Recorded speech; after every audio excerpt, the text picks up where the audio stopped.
Hello friends, welcome to study with me. The topic is K map. Video start करने से पहले मैं अपने व्यूअर्स को रिक्वेस्ट करना चाहती हूँ कि आप प्लीज़ मेरे चैनल को सब्सक्राइब करें अगर आपने नहीं किया है तो, and please press the bell button ताकि आपको सारी न्यू वीडियोज़ की नोटिफिकेशन मिलते रहें। इस वीडियो में हम डिस्कस करने वाले हैं के मैप और 3 वेरिएबल्स का के मैप कैसे बनाते हैं और 4 वेरिएबल्स का के मैप कैसे बनाते हैं मेनली। ओके और हम इसमें ये भी डिस्कस करेंगे कि प्राइम इम्प्लिकेंट्स क्या होते हैं और एसेंशियल प्राइम इम्प्लिकेंट्स क्या होते हैं, बिकॉज वो भी क्वेश्चन पेपर में काफ़ी बार पूछे गए हैं, जैसे कि यूजीसी नेट का जो पेपर होता है या गेट के जो पेपर होते हैं तो उसमें ये सिंपल क्वेश्चन के मैप से पूछे होते हैं। ओके तो चलिए वीडियो को स्टार्ट करते हैं। पहले हम पढ़ेंगे के मैप क्या होता है। तो व्हाट इज़ के मैप? तो के मैप एक ग्राफिकल रिप्रेजेंटेशन होता है जिसका यूज़ हम बूलियन एक्सप्रेशंस जो होते हैं उनको सिंप्लीफाई करने के लिए करते हैं। जैसे जो बूलियन एक्सप्रेशंस हमें A B, suppose example I am giving you A C और बी सी, जो भी बहुत सारे जो बड़े लेवल में ये जो नंबर ऑफ टर्म्स में जो बूलियन एक्सप्रेशंस आते हैं ना, उनको हम ईजिली सॉल्व कर सकते हैं के मैप का यूज़ करके। ये के मैप का यूज़ करके ये ग्राफिकल रिप्रेजेंटेशन के थ्रू, ठीक है। और if there is an variable, अगर हमारे पास एन वेरिएबल है, ठीक है, नंबर ऑफ़ वेरिएबल की बात हो रही है कि नंबर ऑफ़ वेरिएबल्स पे ही हमारे नंबर ऑफ़ सेल्स जो होते हैं, हम के मैप को जब ये ड्रॉ करते हैं के मैप, तो ये नंबर ऑफ़ वेरिएबल्स पे डिपेंड करता है और कि कितने नंबर ऑफ़ सेल्स का हम बनाने वाले हैं। तो अगर एन वेरिएबल है तो कितने सेल्स होंगे के मैप में? तो 2 की पावर एन। अगर वेरिएबल 2 होंगे, जैसे कि ए और बी 2 वेरिएबल होंगे, तो कितने सेल्स होंगे? तो यहाँ पे 2 की पावर 2 कर देंगे तो 4 सेल्स होंगे। अगर वेरिएबल 3 होंगे तो कितने सेल्स होंगे? 8 सेल्स होंगे। ओके नाउ के map is based on the grey code.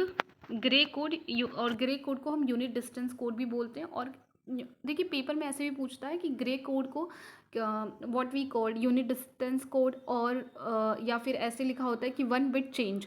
तो ग्रे कोड में क्या होता है कि यार कौन सी ऐसी कोडिंग स्कीम है जिसमें 1 बिट चेंज होता है, तो वो ग्रे कोड होता है। ग्रे कोड में 1 बिट का चेंज मिलता है आपको, ठीक है। ऑलरेडी मैंने ग्रे कोड के बारे में डिस्कस किया हुआ है अपने प्रीवियस वीडियो, जिसमें मैंने ग्रे कोड के बारे में बताया हुआ है, और वहाँ पे मैंने ये भी बताया है कि कैसे 1 बिट चेंज होता है, उसको करके बताया है कि 1 बिट चेंज कैसे होता है। तो आप वो वीडियो जाके देख सकते हैं अगर आपको क्लैरिटी नहीं है कि 1 बिट चेंज कैसे होता है। तो उसके बाद if in K map there is 3 type of input values. Okay मतलब के मैप में ना 3 टाइप की इनपुट वैल्यूज़ होती हैं। 0 होता है, 1 होता है एंड डोंट केयर होता है। Don't care, okay. तो ये 3 टाइप की इनपुट वैल्यूज़ आपको देखने को मिलती है के मैप में। अब देखिए 3 वेरिएबल्स का के मैप अगर हमें बनाना है तो हम कैसे बनाएंगे 3 वेरिएबल्स का के मैप? सपोज मेरे पास जो वेरिएबल है ये ए बी सी, ये 3 वेरिएबल हैं, राइट। और 3 वेरिएबल के लिए अगर हमें के मैप बनाना है, सबसे पहले हम ये देखेंगे कितने सेल्स की रिक्वायरमेंट है। तो 2 की पावर 3 विच मीन्स 8 सेल्स की रिक्वायरमेंट है। तो हम क्या करेंगे, 8 सेल्स को ड्रॉ कर लेंगे, ठीक है। 8 सेल्स को हमने ऐसे ड्रॉ कर लिया, ओके।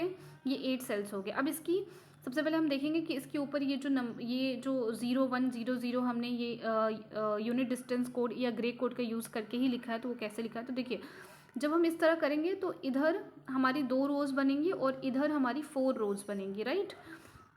तो ये हमारा कैसे होगा, ए बी सी हमने सीधा सीधा लिखा है, तो ए हमारा सिंगल वेरिएबल इधर आ गया और बी सी हमारा 2 वेरिएबल इधर चला गया, राइट। और उसके बाद हम सबसे पहले 0 लिखेंगे फिर 1 लिखेंगे। तो 0 को ए बार से रिप्रेजेंट करते हैं, और 0 को ए बार से किस फॉर्म में रिप्रेजेंट करते हैं? एस ओ पी फॉर्म में रिप्रेजेंट करते हैं। एस ओ पी फॉर्म में हम 0 को किससे रिप्रेजेंट करते हैं? ए बार से। जैसे यहाँ पे वेरिएबल ए है तो ए बार लिखेंगे, और 1 को ए लिखते हैं, ओके। और वैसे ही यहाँ पे हम 0 0 लिखेंगे, 0 1 लिखेंगे, 1 1 लिखेंगे, फिर 0 1 लिखेंगे। और जैसा कि आपने पढ़ा होगा कि 0 0 0 1 फिर 1 0 और 1 1 होता है। और फिर किसी को बहुत स्टूडेंट्स ऐसे होते हैं जिनको समझ नहीं आता है कि यहाँ पे 1 1 पहले क्यों लिख दिया और 1 0 बाद में क्यों लिखा है। तो यहाँ पे इसलिए लिखा हुआ है क्योंकि देखिए एक बार में आप सिर्फ एक ही बिट को चेंज कर सकते हो। यहाँ पे 0 0 है, तो देखिए यहाँ पे 0 का 1 हो गया है, ठीक है, और यहाँ पे 0 एज इट इज़ है।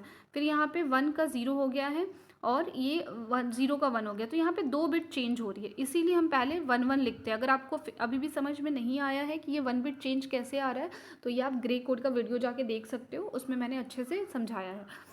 तो हम इसका देखेंगे कि नंबरिंग कैसे होती है, इसकी नंबरिंग, ठीक है। तो नंबरिंग में बहुत लोगों को कन्फ्यूजन होता है कि हम के मैप की नंबरिंग कैसे करते हैं, या फिर कन्फ्यूज हो जाते हैं या गलत नंबरिंग कर देते हैं। तो बहुत ईजी है। अब जैसे आपने ज़ीरो लिखा और यहाँ पे ज़ीरो है, तो पहले हम इस वाली फर्स्ट रो का नंबरिंग करेंगे, ठीक है। तो ज़ीरो है तो ज़ीरो लिखा, ये वाला ज़ीरो मैंने लिखा। अब यहाँ पे देखिए डबल ज़ीरो है, तो वो हमने डबल ज़ीरो लिखा। अब आपको पता है ये कितना होता है, ये तो ज़ीरो हो गया, तो हमने ज़ीरो फर्स्ट रो में फर्स्ट कॉलम में लिख दिया, फर्स्ट सेल में लिख दिया ज़ीरो, ठीक है। उसके बाद फिर ये zero second number of column के साथ गया, तो ज़ीरो, फिर ज़ीरो ज़ीरो वन, तो ये ज़ीरो ज़ीरो वन किसका है, तो वन, तो यहाँ पे वन लिख दिया। ऐसे ही हम थर्ड नंबर के कॉलम के साथ जाएंगे, तो ज़ीरो और फिर वन वन, ठीक है। तो ये कितना आ जाएगा, थ्री आ जाएगा, तो हमने थ्री लिख दिया। ऐसे ही ज़ीरो वन ज़ीरो, तो ये कितना आएगा, वन टू, तो ये तो टू आ गया, ओके, तो हमने टू लिख दिया। फिर ये वन है और यहाँ पे डबल ज़ीरो है, सेकेंड रो फर्स्ट कॉलम, तो वन ज़ीरो ज़ीरो कितना होता है, फोर होता है बाइनरी में, ओके। एंड फिर वन ज़ीरो वन कितना होता है, तो ये आपका वन टू और फोर, फाइव हो जाएगा, ठीक है, फाइव हो जाएगा।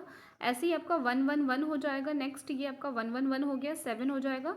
और फिर आपका ये जो वन वन ज़ीरो है, ये क्या हो जाएगा, सिक्स हो जाएगा, तो हमने यहाँ पे सिक्स लिख दिया। इस तरीके से हमने इसकी नंबरिंग की। मैंने आपको डिटेल में बताया कि नंबरिंग कैसे करते हैं, ठीक है।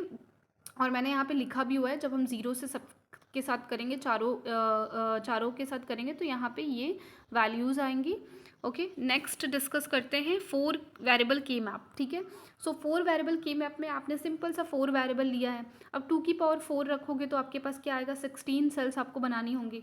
तो नंबरिंग आई ऑलरेडी डिस्कस की हम कैसे नंबरिंग करेंगे, तो उस तरीके से मैंने इसकी भी नंबरिंग की है।